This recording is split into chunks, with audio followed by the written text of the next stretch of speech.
Welcome back for another instalment of our User's Guides at DK Engineering, and today a super special car, the Pagani Zonda F. And it's a bit of a trip down memory lane for me because back in the early noughties, in our Watford days at our old premises, we actually PDI'd the very first UK supplied Pagani Zondas, and even back then we knew that they were a great car and we're going to have a solid future ahead of them, which we have seen over the last 25 years or so.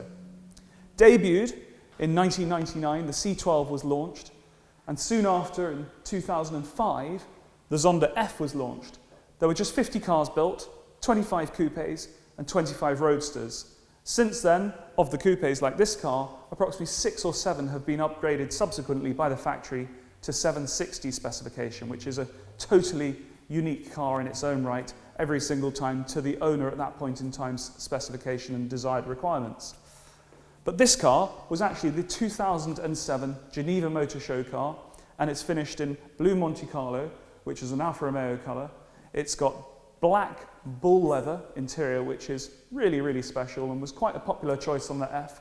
A few other cars had ostrich skin interior as well. And it's a car that we've got here now that I wanted to talk you through and do a bit of a user's guide, because they do have a lot of intricacies which are absolutely unique to the Zonda and carry through the complete model range. Of the Zondas, there were 140 cars built in total, plus another 10 Zonda Rs, plus 5 further Revolutions after that. So it's an incredibly rare car, and like I said, 25 coupes like this one built originally, of which about 18 remain in their original specification, although many of those cars have been repainted, retrimmed and changed in some way, shape or form during their lifetime. But this car's particularly original, although it has been back to the factory in circa 2011 for some cinque upgrades. But I'll come back to those. First of all, the differences between a C12S and a Zonda F. The most noticeable difference is this front headlight setup is ever so slightly different, especially the indicators and the fog lights below. We've got more aerodynamic vents on the front wheel arches and on the rear wheel arches. And then at the back, the rear design, the rear spoiler is different to the C12S again, in terms of it has these 2 uprights and this solid rear wing. The rest of the car is very much Pagani Zonda in terms of it's got this fabulous glass cockpit canopy which gives you amazing visibility when you're inside. You can see all above you, all around you. It's a really great space to be, because obviously this is one of the first cars to have that very narrow aerodynamic cockpit with the intention of having a slippery shape and high top speed. But what Pagani realised is that made a very claustrophobic environment, but the glass gets around that. So quickly, just a little bit more on this particular car.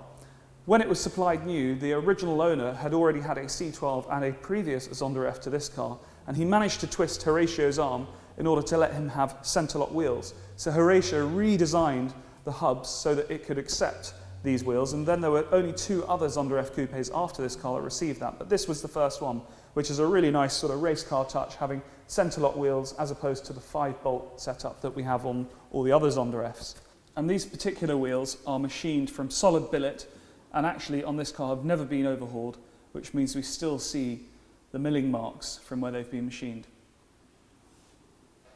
In 2011, when it was sold to its next owner, this particular car received a few cinque upgrades at the factory, which really give it a little bit of a lift in terms of it's got a bigger front splitter, a slightly different rear wing, and this fabulous rear diffuser, which just really completes the look of the car. But otherwise, it's pretty much as it left the factory. Ceramic brakes, the black interior, the blue exterior. It's really a great car. So let's hop into the interior. First of all, how do we open the door? Well, there's this little cutout here which you slide your finger into, and there's a catch where you lift up, wait for the window to drop, and then open the door. You'll notice the carbon tub is designed so it's really easy for someone to get into, not like an F40 where you've got to clamber over that big sill. Just very easy to slide into. Okay, so first of all, the key, which is machined to look absolutely identical to the pedals, which is a really nice touch and absolutely a reflection of the way in which, especially the interior of the Zonda is designed. There's so many little details which quite often you'll see that the specifications can be a little bit over the top, a bit too much. I think particularly on a car like this, it's just right. It's chintzy, it's flashy, but kind of cool at the same time and classy. So before we fire the car up, I just want to focus on the controls.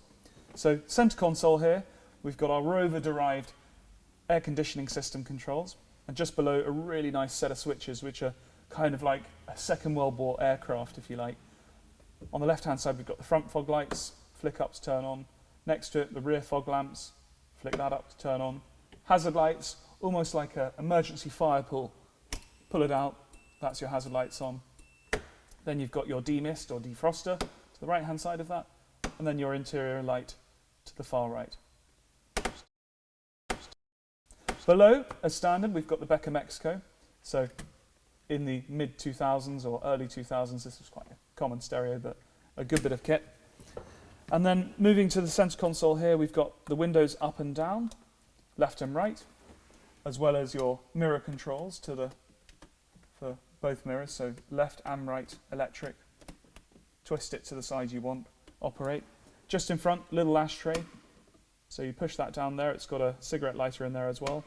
And then finally, very important for a lot of drivers, ASR off. Now whilst they've got traction control, it wasn't very intrusive, but you can easily turn it all off at the same time just by simply holding ASR off for a period of time, and then it stays off. On the main dash itself, we've got the trip reset on the left here. We've got the clock adjust for hours and minutes, which is very, very straightforward. And then again, the final thing that was introduced as standard on the Zonda F was front axle lift. When we press the front lift, it goes orange whilst it's working, and then turns solid red when the nose is up, and then when the nose is down again, by pressing the button or going over a certain speed, it will be green. In terms of stalks, very straightforward switchgear with this lovely aluminium finished end to each one. But on the right hand side, you've got your windscreen wipers, which you twist for different speeds. Down one for intermittent, down all the way for always on. And then on the left hand side, we've got headlights, so twist once for side lights, twist twice for main lights, and push away for main beam, pull towards you for dip. Very straightforward. Finally, on the left hand side of the steering column here, we've got a rake adjustment. So you push that down, and then the column can go up and down, just like that. When you got to the level you want, you just pull that lever back up again. Seat adjustment is quite simply lever under the front here, push it forwards and backwards manually, click in where you want. We've also got a height adjuster here, which I'll do once I'm outside the car. And for the rake, on the side of the seat, you've got these nice aluminium machined levers again, which you just pull forwards until you get to where you want to, push the lever back, and you're in position. Start procedure. So, to start the car, we simply turn the ignition on. We let the injectors take some time to settle and reset, especially if the battery's been off for some time.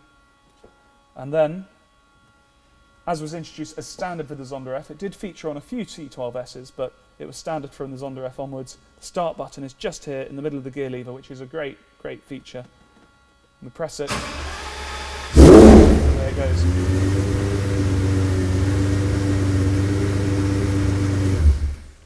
Either side of the dash, we've got two little cubby holes, left-hand side and right-hand side, to put keys, wallet, phone, whatever you like.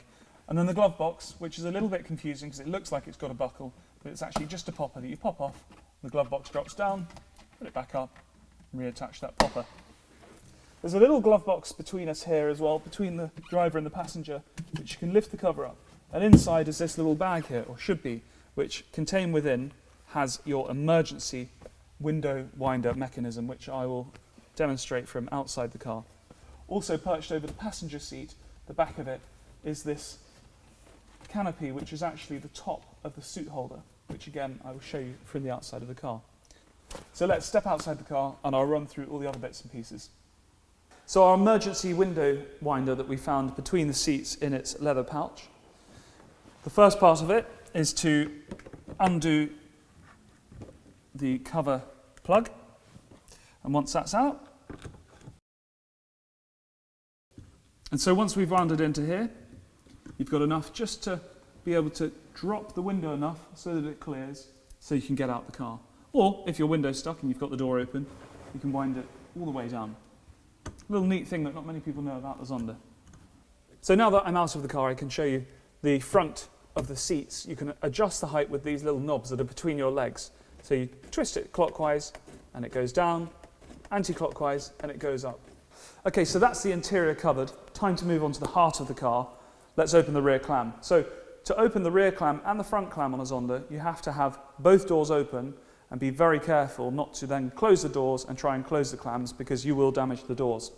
So with the doors open, as I said, both sides on the rear clam, we've got this beautiful leather strap each side, plus a push button. So we repeat that on the passenger side, and it opens backwards, hinging at the rear. As we open the enormous carbon fibre rear clamshell, it reveals the 7.3 litre V12 Mercedes engine. Now, in Zonda F form, with its upgraded inlet manifolds, its ECUs and exhaust system, this produces 594 brake horsepower at 6,150 RPM and 560 foot-pounds of torque at 4,000 RPM. Mated to that 6-speed manual gearbox, it makes for a fabulous engine and just perfect for the Zonda range. Now, Zonda F, the F stands for Fangio, as in Juan Manuel Fangio, who was a 5-time world champion in Formula One and from Argentina. He was also a close friend of Horatio, who is also from Argentina, and he's deemed to be responsible for the introduction to Mercedes and therefore the introduction of the Mercedes power plant to the Pagani range, which makes for a perfect combination. As well as the motor in the engine bay, we have these two luggage panniers either side. So if we undo the leather strap to reveal, we've got the fitted Scudoli luggage on this side, and in the bottom of both panniers there are 3 clips that if we wind them undone, we can lift the pannier out. And if we remove the panel, below we've got the fuses and relays and the battery. Moving to the other side, again we remove the luggage. It reveals the tyre inflator kit, the warning triangle, your spare bulbs and a generic toolkit. And just whilst we've got this out, gives you a great opportunity to see the rear steel subframe that surrounds the engine and fits onto the back of the carbon fibre tub. So that's everything in the engine bay. Just before I close the rear clam, here's the handcrafted by AMG plate, and also in the background here you can see the Cinque exhaust that's on this car, which is titanium but Zircotect from the manifolds back to the silencers, a real work of art. So as we gently close the clam down, we've just got to be really careful again to make sure that both doors are open.